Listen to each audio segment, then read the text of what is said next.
आज की क्लास में हम लोग बायोलॉजी के कुछ इम्पॉर्टेंट क्वेश्चंस देखेंगे। पहला क्वेश्चन हम लेते हैं, बेरी बेरी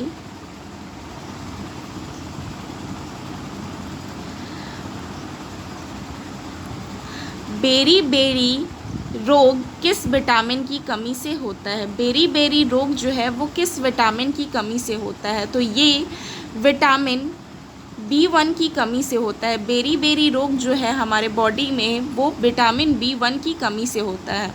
विटामिन B1 का रासायनिक नाम क्या होता है? तो विटामिन B1 का रासायनिक नाम जो है वो थायमीन होता है। विटामिन B1 का रासायनिक नाम थायमीन होता है। और विटामिन B1 हमें किन किन चीज़ों से प्राप्त होता है? तो विटामिन B1 हमें फल से मिलता है, चावल से मिलता है, अंडा, मांस,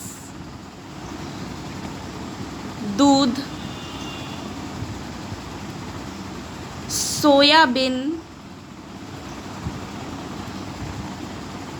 और अंकुरित अनाज इत्यादि से हमें विटामिन B1 मिलता है। विटामिन B1 हमें प्राप्त होता है।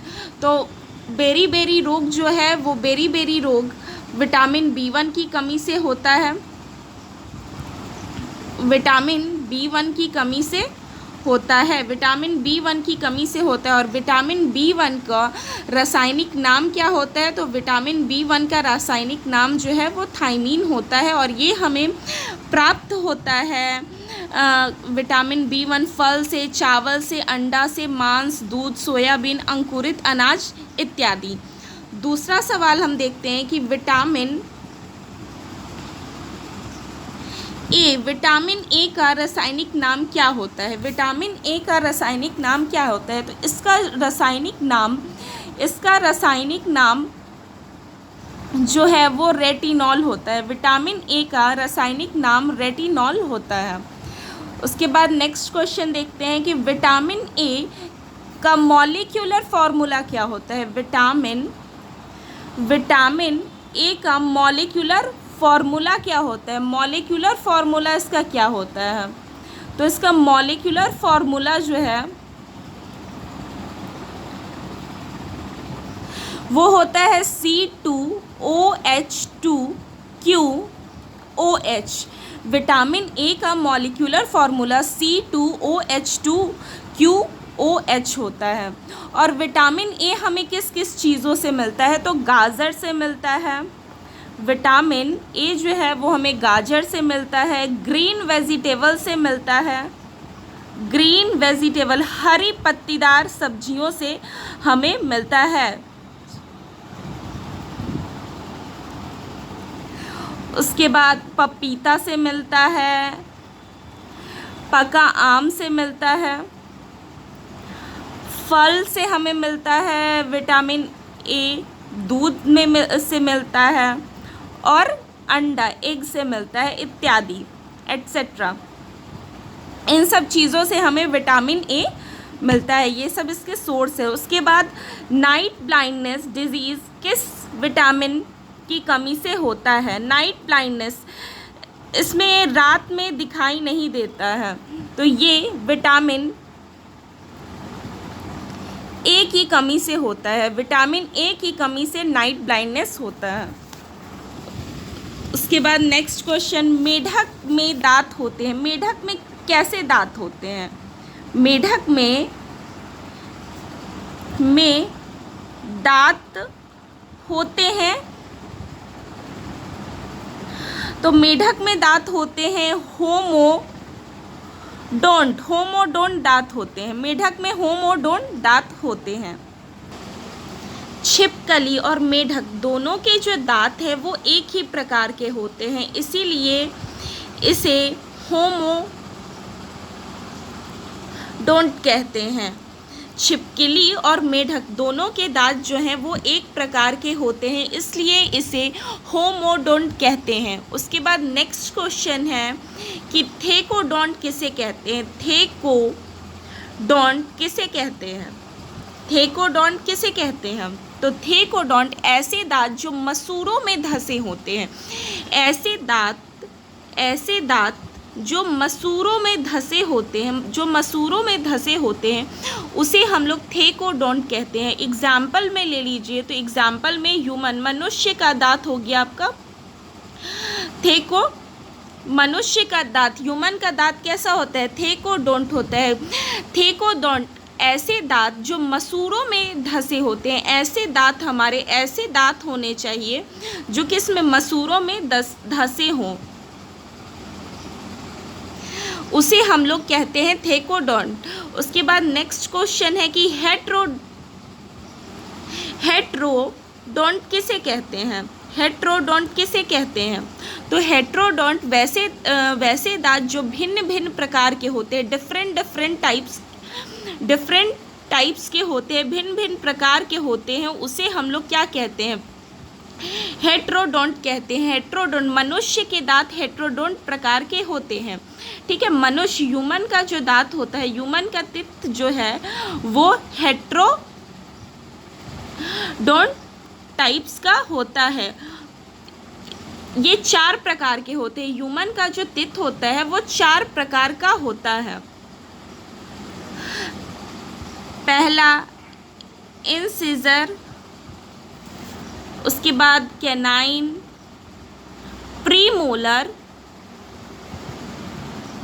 और मोलर, 4 प्रकार के हम ह्यूमन में दांत होते हैं।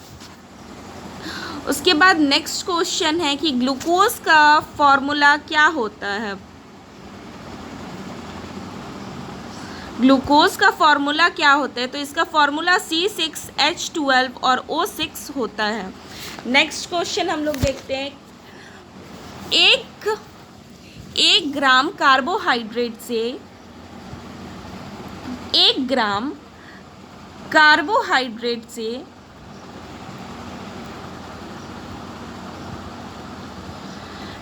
1 ग्राम कार्बोहाइड्रेट से हमें कितनी ऊर्जा मिलती है। तो 1 ग्राम कार्बोहाइड्रेट से हमें 4.2 kcal एनर्जी मिलता है। 1 ग्राम कार्बोहाइड्रेट से हमें 4.2 kcal एनर्जी मिलता है। नेक्स्ट क्वेश्चन देखते हैं, दांत का शिखर बना होता है, दांत का शिखर जो है हमारे वो किस चीज़ का बना होता है। दांत का शिखर बना होता है डेंटाइन से, दांत का शिखर जो है वो बना होता है डेंटाइन से। उसके बाद नेक्स्ट क्वेश्चन, दांत के बाहरी परत को क्या कहते हैं, दांत के बाहरी परत को क्या कहते हैं, दांत के बाहरी परत को क्या कहते हैं। तो दांत के बाहरी परत को हम लोग इनेमल कहते हैं, इनेमल कहते हैं दांत के बाहरी परत को। नेक्स्ट क्वेश्चन, दांत के अंदर वाले भाग को क्या कहते हैं। तो दांत के अंदर वाले भाग को हम लोग डेंटाइन कहते हैं। नेक्स्ट क्वेश्चन, कार्टिलेज क्या होता है। कार्टिलेज क्या होता है। तो यह एक मुलायम एवं लचीला होता है, यह मुलायम एवं लचीला होता है, नाक एवं कान के निर्माण में सहायक होता है, नाक, नोज़ और ईयर के बनने में ये क्या करता है, हेल्पफुल होता है। कार्टिलेज जो है वो बहुत ही मुलायम और लचीला होता है, यह नाक एवं कान के निर्माण में सहायक होता है। उसके बाद नेक्स्ट क्वेश्चन है कि काइटिन क्या है। तो काइटिन, कीटों के बाहरी आवरण का निर्माण काइटिन से होता है। कीटों के बाहरी जो सतह होती है उसका निर्माण जो है वो काइटिन के ही द्वारा होता है। कीटों के बाहरी आवरण का निर्माण काइटिन से होता है। उसके बाद स्कर्वी, नेक्स्ट क्वेश्चन है कि स्कर्वी जो रोग है, स्कर्वी रोग जो है वो किस विटामिन की कमी से होती है। तो स्कर्वी रोग जो है वो विटामिन सी की कमी से होता है, विटामिन सी की कमी से होता है। और विटामिन सी का केमिकल नेम क्या होता है। तो विटामिन सी का केमिकल नेम एस्कॉर्बिक एसिड होता है। विटामिन सी का केमिकल नेम, रासायनिक नाम जो है वो होता है स्कॉर्बिक एसिड। और इसका फॉर्मूला क्या होता है, मॉलिक्यूलर फॉर्मूला इसका क्या होता है? विटामिन सी का फॉर्मूला क्या होता है? तो C6H8O6 केमिकल फॉर्मूला होता है। विटामिन सी जो है उसके प्रमुख स्रोत क्या क्या हैं? तो विटामिन सी जो है वो खट्टे रसदार फल से मिलता है, ठीक है। ये हमें खट्टे रसदार फलों से विटामिन सी जो है वो ज़्यादातर मिलता है। जैसे कि हम लोग देख लेते हैं, नींबू से मिलता है हमें विटामिन सी, संतरा, आंवला, टमाटर इत्यादि, ठीक है। आंवला से मिलता है, टमाटर इत्यादि से हमें विटामिन सी मिलता है। उसके बाद नेक्स्ट क्वेश्चन है कि विटामिन के का केमिकल नेम क्या होता है? विटामिन के का केमिकल नेम बताइए क्या होता है? तो विटामिन के का केमिकल नेम होता है फिलोक्विनोन, फिलोक्विनोन, ये इसका केमिकल नेम होता है। यह हरी पत्तीदार सब्जियों से हमें मिलता है, मतलब कि ग्रीन वेजिटेबल से हमें विटामिन के मिलता है। और सबसे पनीर से मिलता है, टमाटर से मिलता है इत्यादि। इसकी कमी से, विटामिन के की कमी से, विटामिन के की कमी से रक्त का थक्का नहीं जमता है, मतलब कि ब्लड क्लॉटिंग जो है वो नहीं होता है। अगर विटामिन के की कमी हो जाए तो रक्त का थक्का नहीं जमता है। विटामिन के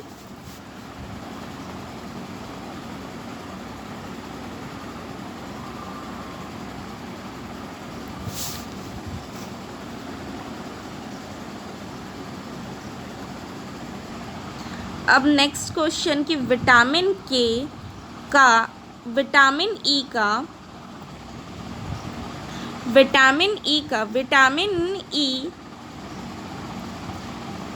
का रासायनिक नाम क्या होता है? तो विटामिन ई का रासायनिक नाम जो है वो होता है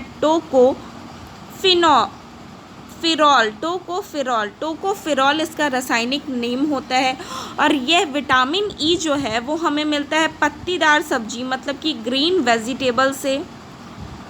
वेजिटेबल से मिलता है, अंकुरित अनाज से मिलता है, दूध से, मिल्क से मिलता है, एट्सेट्रा। और इसकी कमी से, विटामिन ई की कमी से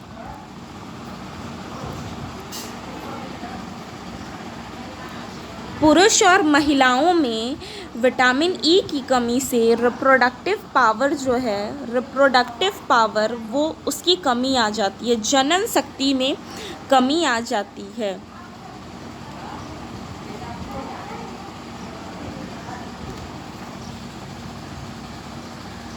अब नेक्स्ट हम लोग देखते हैं कि विटामिन डी का रासायनिक नाम क्या होता है? तो विटामिन डी का रासायनिक नाम होता है कैल्कीफेरॉल। और ये हमें सूर्य के धूप से प्राप्त होता है, सूर्य के धूप से प्राप्त होता है। अंडा से भी हमें मिलता है विटामिन डी, मक्खन से भी मिलता है, और मछली से भी, फिश से भी हमें विटामिन डी मिलता है। ये इसके स्रोत है। इसकी कमी से, विटामिन डी की कमी से बच्चों में रिकेट्स बीमारी होती है, रिकेट्स। और एडल्ट्स में, बच्चों में रिकेट्स होती है और एडल्ट्स में विटामिन डी की कमी से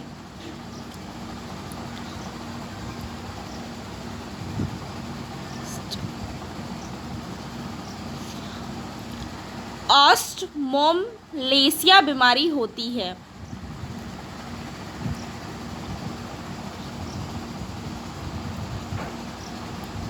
उसके बाद नेक्स्ट क्वेश्चन हम लोग देखते हैं कि पेप्सिन क्या होता है। पेप्सिन, पेप्सिन क्या है? पेप्सिन क्या है? तो पेप्सिन जो है वह ये एक एंजाइम है। ये एक एंजाइम है। पेप्सिन जो है वो एक एंजाइम है। पेप्सिन जो है वो एक एंजाइम होता है। इसके बारे में थोड़ा सा हम जानते हैं कि प्रोपेप्सिन जो है, प्रोपेप्सिन जो है वो स्टमक के, प्रोपेप्सिन जो होता है वो स्टमक के पेप्टिक सेल से सिक्रीट होता है, जो पेप्सिन में बदलता है। प्रोपेप्सिन जो है वो स्टमक में के पेप्टिक सेल से सिक्रीट होता है, पेप्टिक सेल से सिक्रीट होता है और किस में बदल जाता है? पेप्सिन में बदल जाता है। पेप्सिन में बदल जाता है। प्रोपेप्सिन स्टमक के पेप्टिक सेल से सिक्रीट होके पेप्सिन में बदल जाता है। यह प्रोटीन को पेप्टोन्स में परिवर्तित करता है। यह प्रोटीन को किस में चेंज कर देता है? तो यह प्रोटीन को पेप्टोन्स में चेंज कर देता है। उसके बाद सभी एंजाइम, एक इम्पॉर्टेंट पॉइंट है वो देखिए, सभी एंजाइम प्रोटीन होते हैं। सभी एंजाइम जो हैं वो क्या होते हैं? प्रोटीन होते हैं। सभी एंजाइम जो हैं वो प्रोटीन होते हैं, लेकिन सभी प्रोटीन जो हैं वो एंजाइम नहीं होते हैं। एंजाइम नहीं होते हैं। सभी एंजाइम जो हैं, सभी एंजाइम प्रोटीन होते हैं, लेकिन सभी प्रोटीन एंजाइम नहीं होते हैं। तो ये इम्पॉर्टेंट पॉइंट है, इसको याद रखिएगा।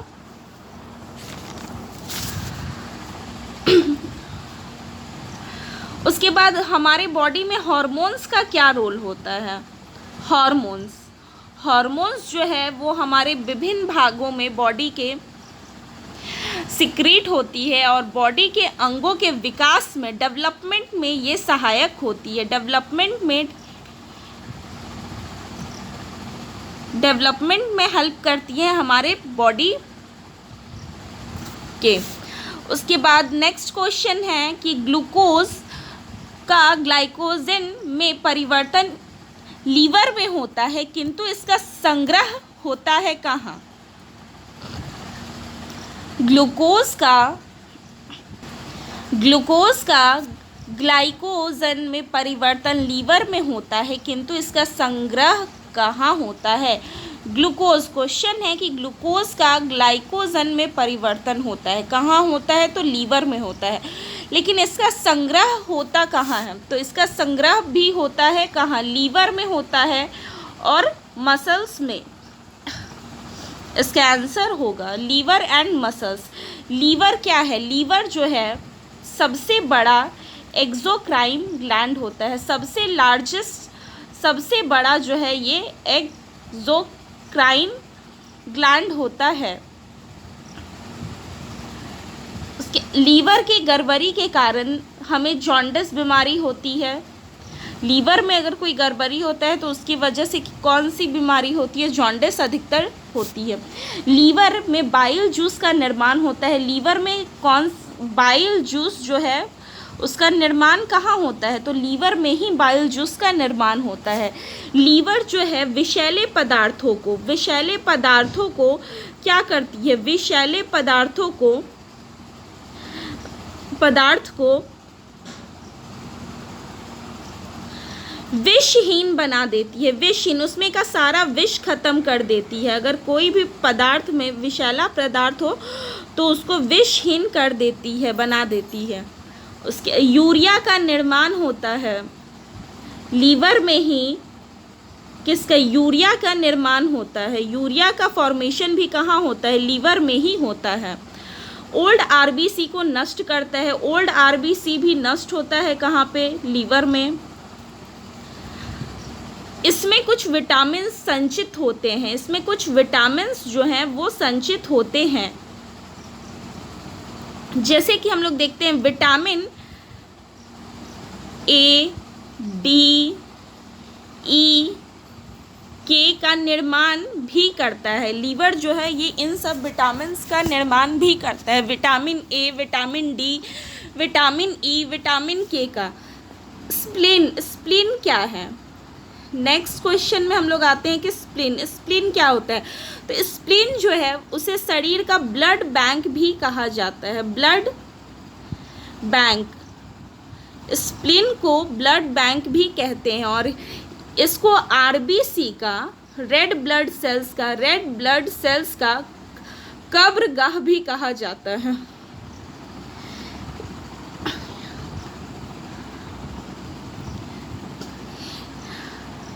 स्प्लीन को आरबीसी का कब्रगाह भी कहा जाता है।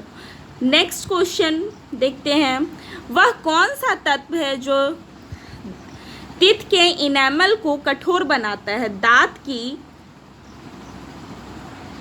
इनेमल को कठोर बनाता है, वो कौन सी तत्व होती है? तो वो होता है फ्लोरीन। फ्लोरीन की वजह से ही हमारे जो इनेमल हैं टीथ में वो क्या होते हैं? कठोर होते हैं। फ्लोरीन की कमी से मानव शरीर में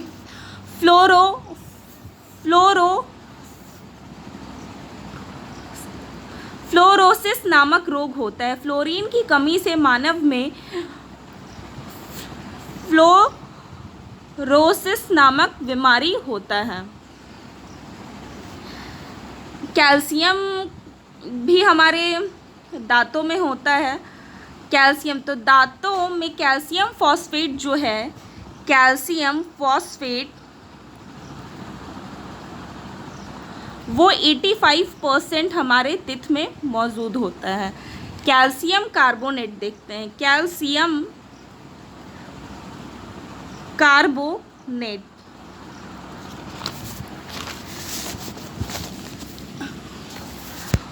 और कैल्शियम फ्लोराइड भी हमारे दांतों में पाए जाते हैं। ये तीनों जो हैं हमारे टीथ में पाए जाते हैं।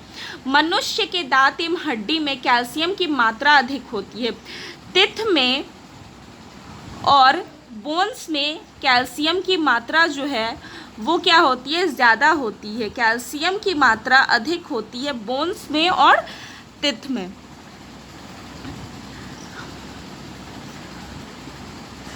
नेक्स्ट क्वेश्चन है कि लैमिनेरिया नामक शैवाल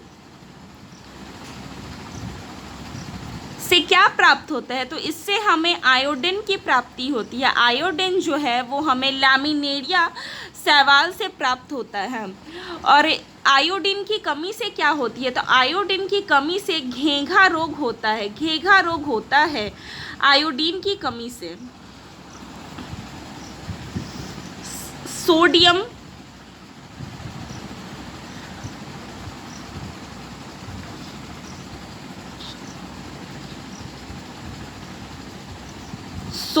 जो है वो मसल्स के कॉन्ट्रैक्शन में सहायक होता है। यह रक्त दाब को भी नियंत्रित करता है। ब्लड प्रेशर को भी ये क्या करता है? नियंत्रित करता है। उसके बाद नेक्स्ट क्वेश्चन है कि पीत का मुख्य कार्य क्या होता है? पीत का मुख्य कार्य क्या होता है? तो इसका पाचन तथा शोषण हेतु वसा का इमल्सन करना। पित्त भोजन को क्षारीय बनाता है। पित्त रस में जल, लवण, सोडियम ग्लाइकोलेट, सोडियम टेकोलेट, सोडियम कार्बोनेट एट्सेट्रा पाए जाते हैं।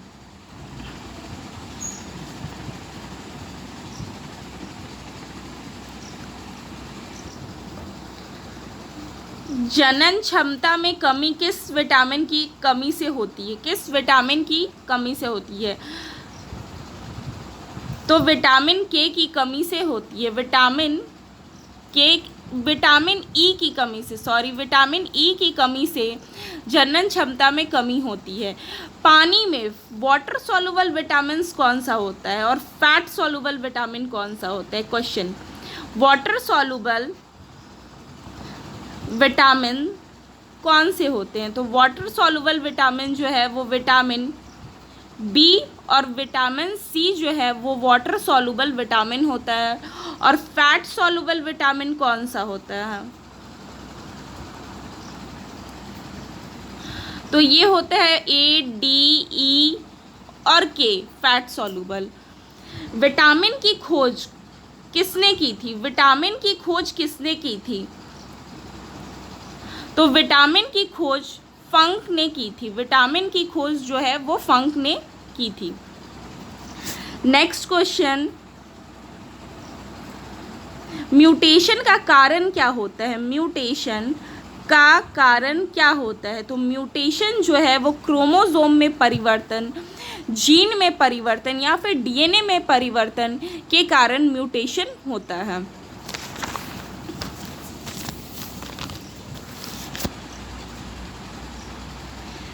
पैलेयोन्टोलॉजी को क्या कहते हैं? इसके स्टडी को क्या कहते हैं? तो इसके स्टडी को हम लोग फॉसिल्स कहते हैं। बर्ड की स्टडी को क्या कहा जाता है? बर्ड की स्टडी को, स्टडी ऑफ बर्ड, बर्ड की स्टडी को क्या कहते हैं? Study of bird is called ornithology. Bones की स्टडी को क्या कहते हैं? तो बोन्स की स्टडी को हम लोग कहते हैं ऑस्टियोलॉजी।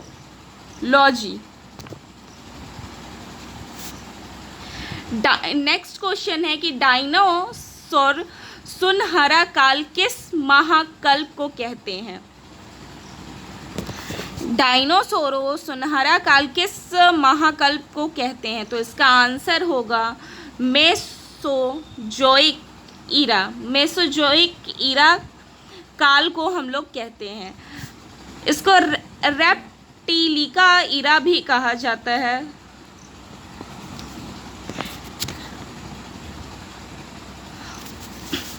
जीवन की उत्पत्ति किस महाकाल में हुई थी? अगला प्रश्न है कि जीवन की उत्पत्ति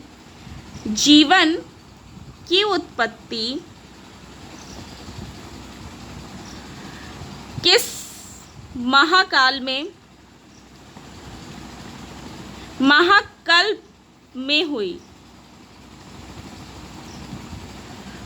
तो इसका आंसर होगा प्री कैम्ब्रियन महाकल्प में हुई थी। इसमें रीढ़ विहीन जीव होते थे। रीढ़ विहीन, उस समय मनुष्य में रीढ़ की हड्डी नहीं होती थी, रीढ़ विहीन होते थे जीव।